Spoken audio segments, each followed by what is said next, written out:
Friends, ફરીથી મળવાનું થયું.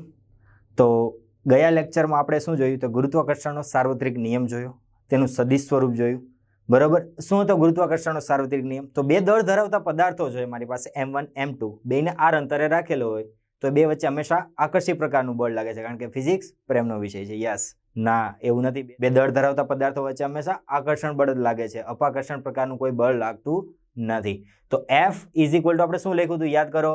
તો F is equal to G m1 m2 by r square, જ્યાં m1 m2 શું છે? બે દળ, બે પદાર્થોના દળ, અને r એટલે બે દળના વચ્ચેનું અંતર. બરાબર. પછી એનું સદિશ સ્વરૂપ જોયું હતું. બરાબર. સદિશ સ્વરૂપ મારે જોઈતું હોય તો એ દિશાનો મારે એકમ સદિશ જોઈન્ટ કરવો પડે.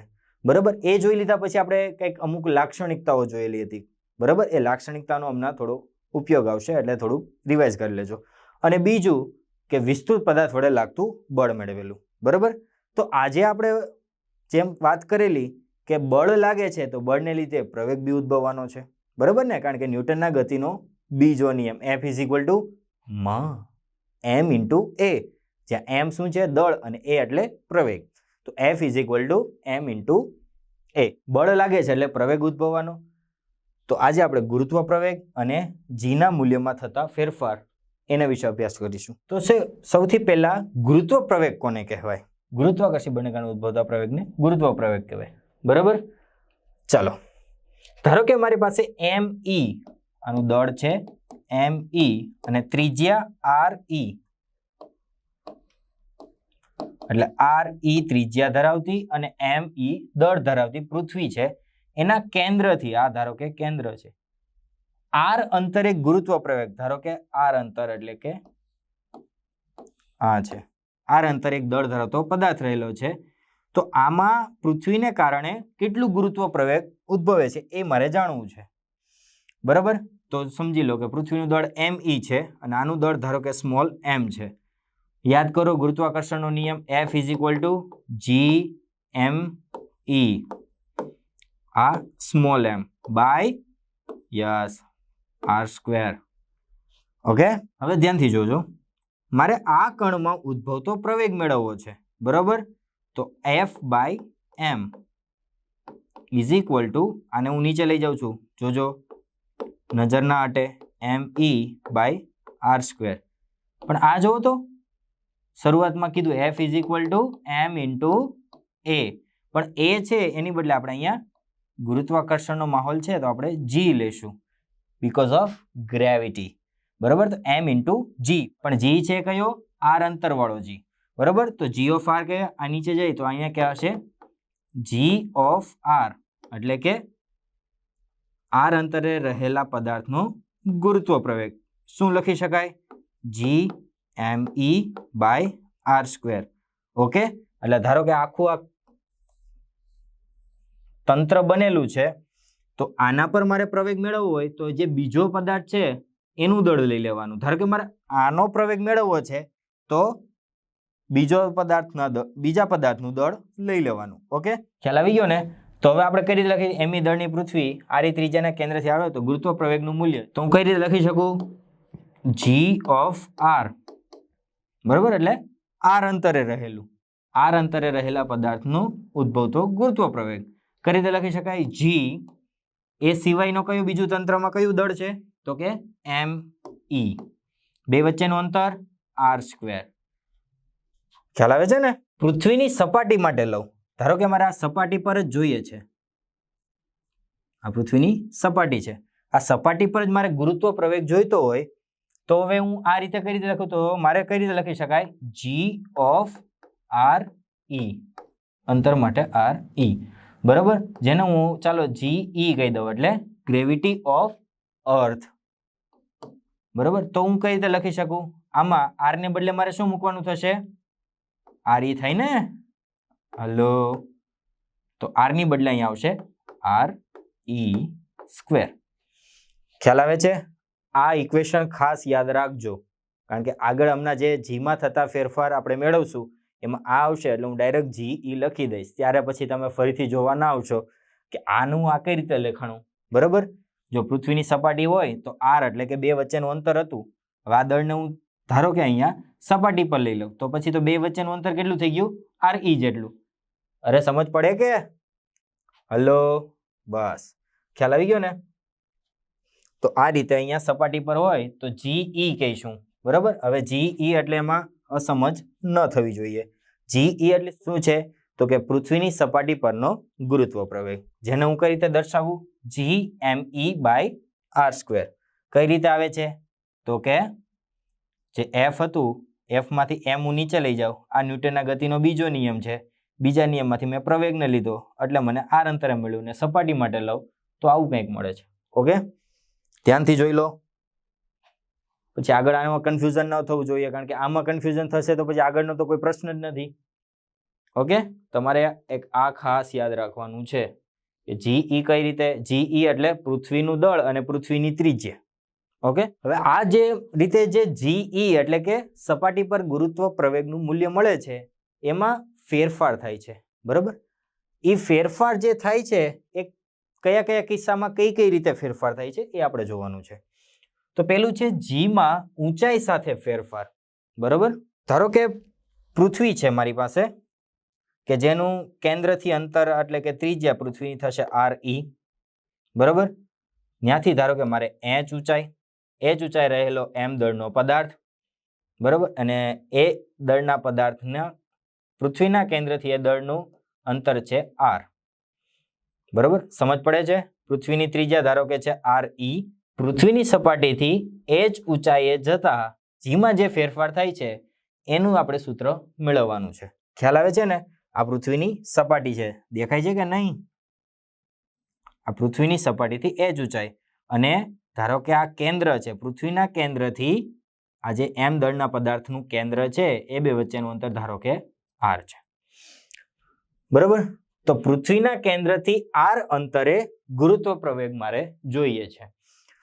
અહીં જો તો r શું છે? તો r એટલે હું એમ કહી શકું, જોજો અહીંયા આ પૃથ્વીની ત્રિજ્યા છે, બરાબર ને. ગોળીય સમમિતિ, જો લાક્ષણિકતા યાદ કરો, અહીંયા RE છે તો અહીંયા બી RE જોવાનું, બરાબર ને. પૃથ્વીની ત્રિજ્યા છે એટલે પૃથ્વીની સપાટી પર, કેન્દ્રથી પૃથ્વીની સપાટીનું અંતર, એટલે r ઇઝ ઇક્વલ ટુ શું લખી શકાય? RE પ્લસ h, બરાબર ને. આ આટલું પ્લસ આટલું કરું ત્યારે મને r મળે છે. આકૃતિની ભૂમિતિ પરથી ખ્યાલ જ આવે છે. તો પૃથ્વીના કેન્દ્રથી r અંતરે ગુરુત્વ પ્રવેગ, પૃથ્વીના કેન્દ્રથી r અંતરે ગુરુત્વ પ્રવેગ આપણે મેળવવાનો છે. ગુરુત્વ પ્રવેગનું સૂત્ર યાદ કરો. શું હતું? કેપિટલ G, અને જે બિંદુ પર મેળવવાનું છે એ સિવાયના જે બિંદુ છે એનું દળ.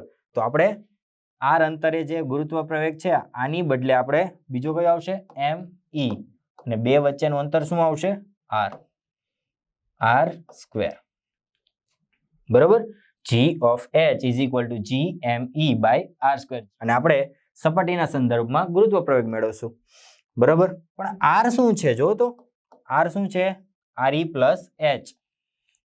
હવે તમે જુઓ, ધારો કે મારી પાસે આવી કોઈ પદાવલી છે, આ ભૂલી જાવ અત્યારે, આવી કોઈ પદાવલી છે, એમાંથી મારે x ને કોમન કાઢવું હોય તો ખાલી x નહીં નીકળે, માથે સ્ક્વેર છે એટલે x² નીકળશે, બરાબર. અને અહીંયા આવશે 1, અને આની પાસે x નથી એટલે બાય થઈ જશે, એટલે કે ભાગાકારમાં આવી જશે. આ રીતે હું લખી શકું, બરાબર ને. કોમન સેન્સની વસ્તુ છે તો બી મેં તમને કહી દીધું. તો આમાંથી મારે RE કોમન કાઢવું હોય તો RE કોમન કાઢીશ તો ખાલી RE નહીં નીકળે, સ્ક્વેર લેતો જશે, અને આની પાસે RE નથી તો છેદમાં RE આવશે. સમજ પડે ને? તો હું કંઈક આ રીતે લખી શકું, GME RE², અહીંથી RE² કોમન લીધો, અહીંયા સ્ક્વેર છે એટલે સ્ક્વેર જ નીકળશે ને, 1 પ્લસ h, આ રીતે, બરાબર. તો કંઈક આ રીતે મળે છે. શું મળે છે? 1 પ્લસ h/RE. ઓકે, પણ જો તો દોસ્તો તમને શું દેખાય છે?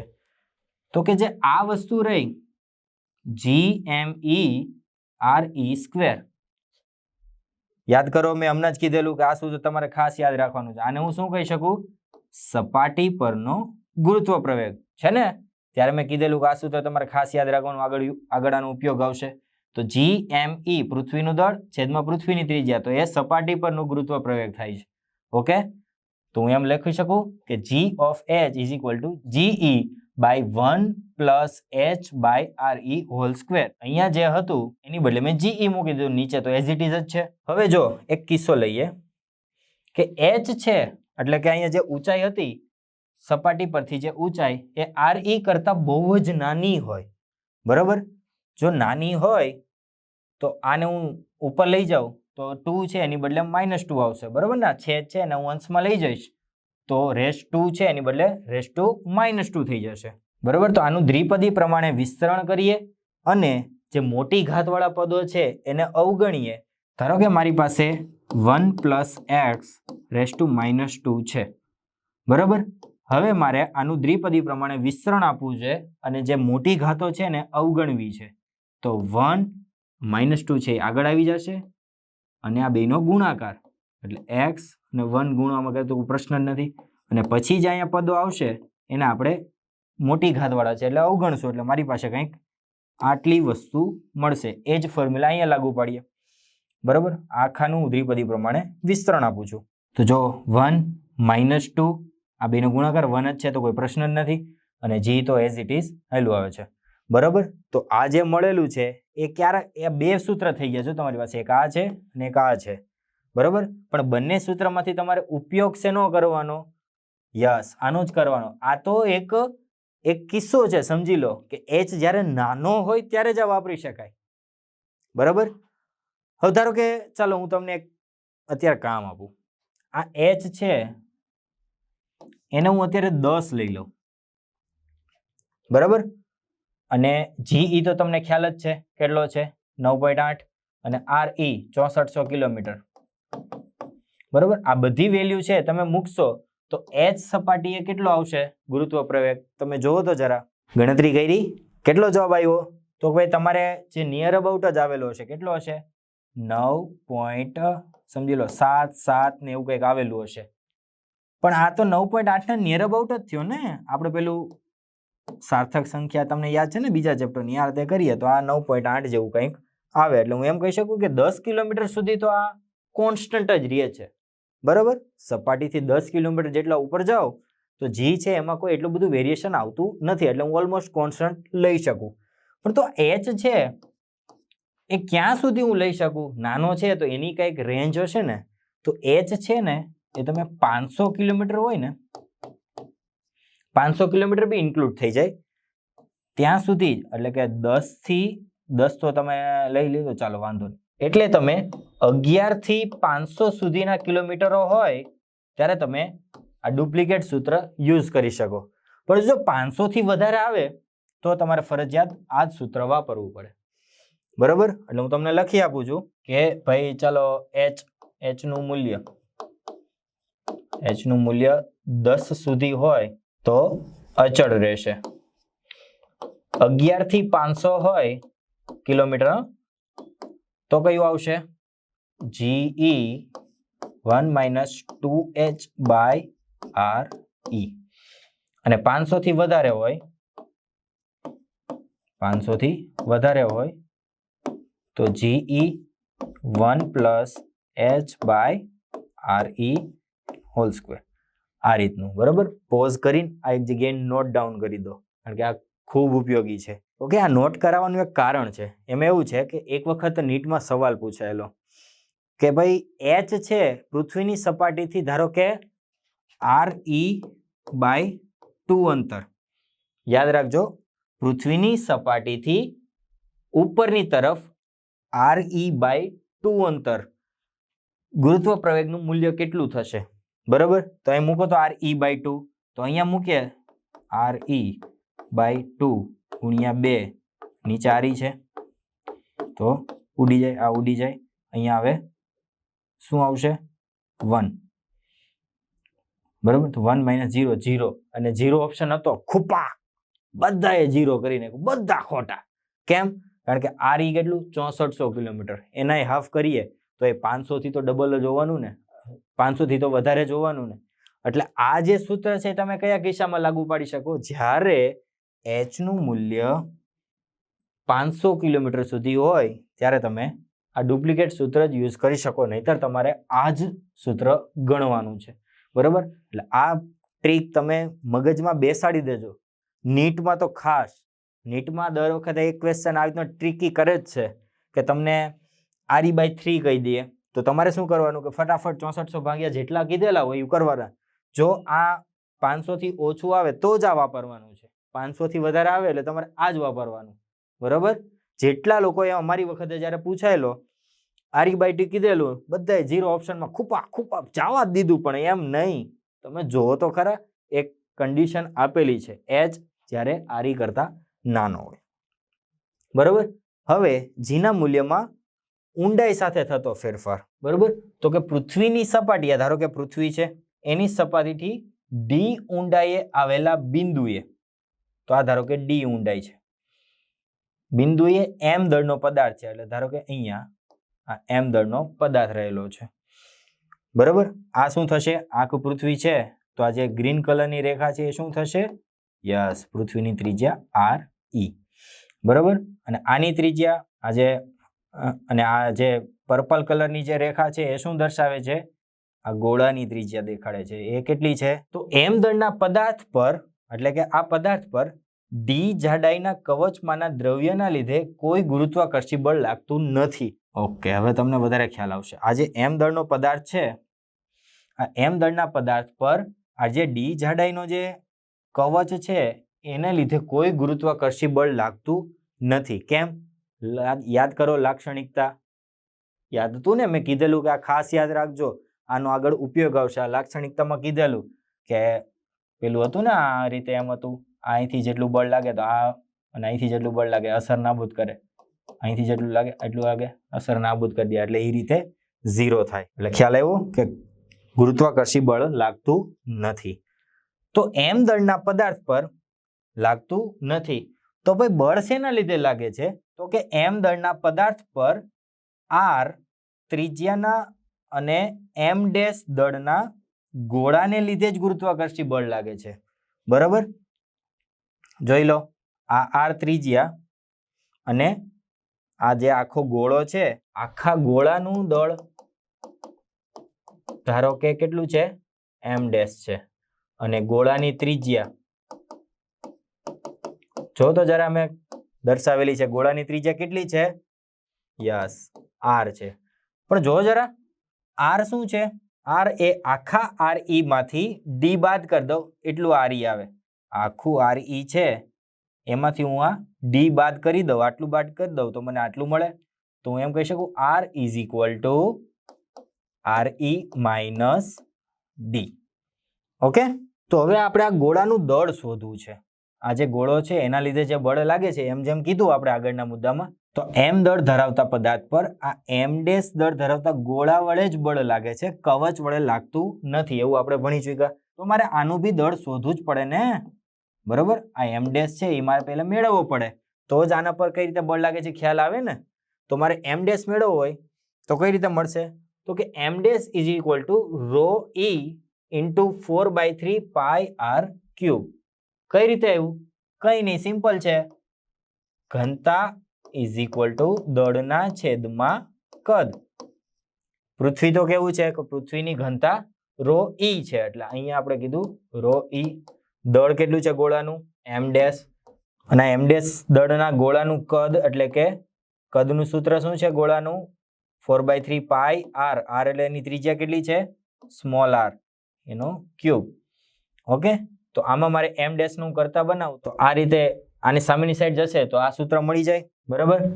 હવે r ની કિંમત મારી પાસે છે RE - d. ઓકે? તો અહીંયા મેં r ની બદલે RE - d મૂકી દીધું છે. પણ તું ρe શું છે? ડેન્સિટી ઓફ અર્થ, એટલે કે પૃથ્વીની ઘનતા છે. તો પૃથ્વીની ઘનતા હોય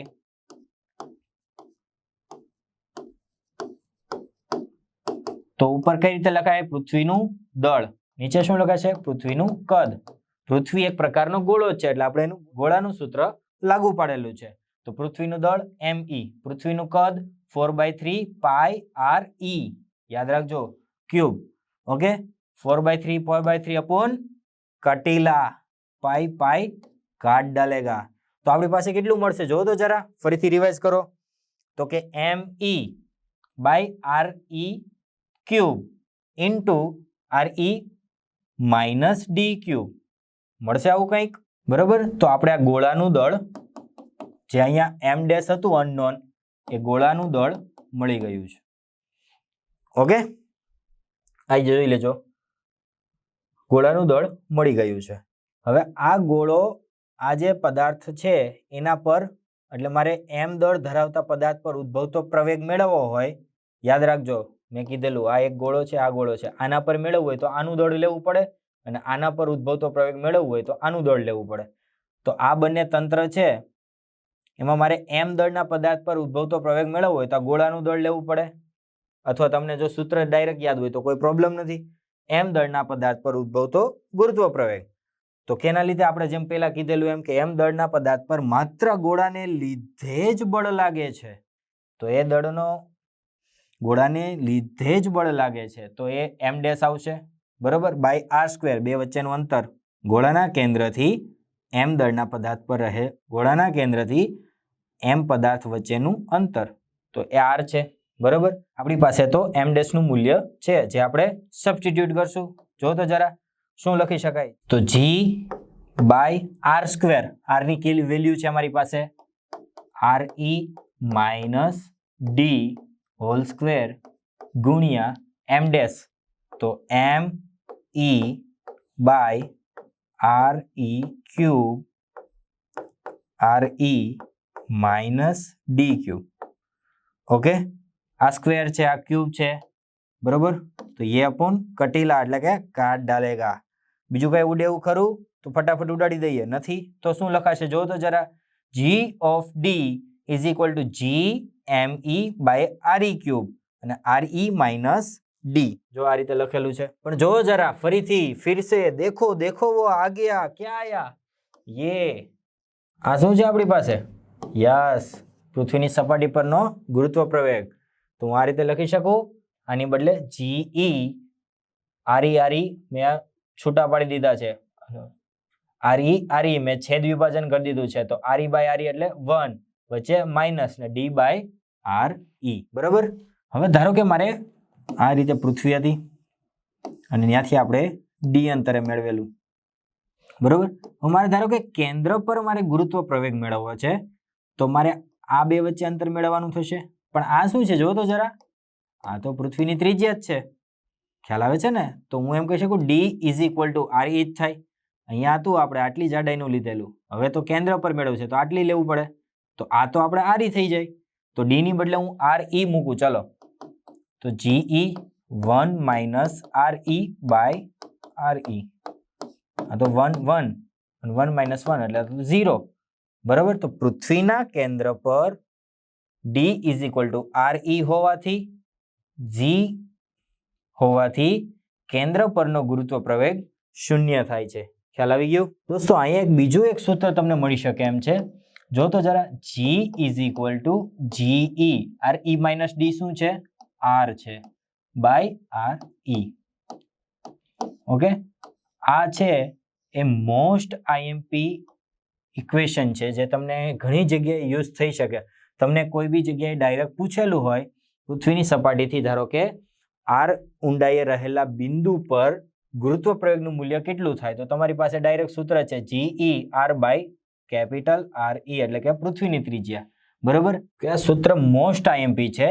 આગળ આપણે જ્યારે MCQ સોલ્વ કરશું ત્યારે હું આનો ઉપયોગ તમને ઘણી વખત કરાવડાવીશ. આ જે સૂત્ર છે એને સૂત્રની ડાયરીમાં નોટ કરી લેજો. જે આપણે અમુક જે સવાલો છે જે G એડવાન્સ લેવલના છે એ આપણે આ સૂત્રની મદદથી સોલ્વ કરી શકશું, બરાબર. ડાયરેક્ટ બી મળી શકે, એ બહુ લાંબી પ્રોસેસ છે, ત્યારે આપણે આનો ડાયરેક્ટ ઉપયોગ કરી લેશું. એટલે આ સૂત્ર તમને ઉપયોગી છે. હવે આ સૂત્ર તમે જો, આ સૂત્રમાં તમને શું ખ્યાલ આવે છે કે G ચલે છે કેપિટલ R, બરાબર. તો કેન્દ્રથી જેમ ઉપરની તરફ જઈએ, એટલે કે અહીંયા કેન્દ્ર છે ત્યાંથી જેમ ઉપરની તરફ જઈએ એટલે જેમ R માં વધારો થાય, અહીંયા જે R અહીંયામાં જે વધારો થાય એમ જ આ G માં પણ વધારો થાય, જે આપણે આગળના ગ્રાફમાં જોઈશું. હવે આપણે G વિરુદ્ધ R નો એક ગ્રાફ જોઈએ છીએ. આ ગ્રાફ છે એક વખત પૂછાયેલો છે, એટલે ગ્રાફ જોઈ લઈએ એટલે તમને બી ખ્યાલ આવે. તો કે આપણે બે કિસ્સા જોયા, બરોબર. એક પૃથ્વીની સપાટીથી બહાર અને એક અંદર, બરોબર. બંને સૂત્ર યાદ જ છે. બહારમાં બે સૂત્ર હતા, કયા, એક ઓરિજિનલ ને એક ડુપ્લિકેટ. આપણે કયું ધ્યાનમાં રાખવાનું છે, ઓરિજિનલ વાળું શું હતું? g is equal two GE 1 plus h/re cube, નહીં સ્ક્વેર, મને ખબર જ હતી, બરાબર. અને અંદર g is equal two GE 1 minus h/re. Okay, તો g અને r નો ગ્રાફ કઈ રીતે મળશે? તો કંઈક આ રીતનો દેખાય છે. હવે તમે જુઓ, g પ્રોપોર્શનલ ટુ h જુઓ 1/h², એવું છે ને, બરાબર. અને અહીંયા જુઓ તો g ચલે છે દો h, ડાયરેક્ટ પ્રોપોર્શનલ છે, બરાબર. તો અહીંયા એમ કહે છે કે કેન્દ્રથી જેમ h ઊંચાઈએ જતા જઈએ, બરાબર, ક્યાં સુધી? સપાટી સુધી. તો જેમ h વધે એમ g માં વધારો થાય છે. જો અહીંયા શું છે? કેન્દ્ર છે. પૃથ્વીના કેન્દ્રથી જેમ આપણે h ઊંચાઈએ જતા જઈએ, બરાબર ને, આ ધારો કે પૃથ્વી છે, કેન્દ્ર પાસે તો આપણે હમણાં કીધું ને કે કેન્દ્ર પાસે ગુરુત્વ પ્રવેગનું મૂલ્ય કેવું છે? 0. હવે જેમ જેમ આપણે ઉપરની તરફ એટલે કે h ઊંચાઈએ જતા જઈએ, અંદરની તરફ h ઊંચાઈએ જતા જઈએ, તો જેમ h વધે એમ g વધે છે, એટલે આમ જશે એમ આ વધતો જાય છે, દેખાય છે. પૃથ્વીની સપાટી પર મહત્તમ હશે, તો જો અહીંયા છે પૃથ્વીની સપાટી એટલે કે RE અંતરે, બરોબર ને, આ સપાટી એટલે RE જ અંતર થશે, તો RE અંતરે મહત્તમ હશે. ત્યારબાદ બહારના વિસ્તારમાં, એટલે આ જે છે એ અંદરનો ગ્રાફ છે અને આ છે બહારનો ગ્રાફ છે. તો બહાર જેમ જતા જઈએ એમ 1/h² એ પ્રમાણે આપણે આલેખ મળે છે. તો g ના મૂલ્યમાં આ રીતે ઘટાડો થતો જશે, બરોબર.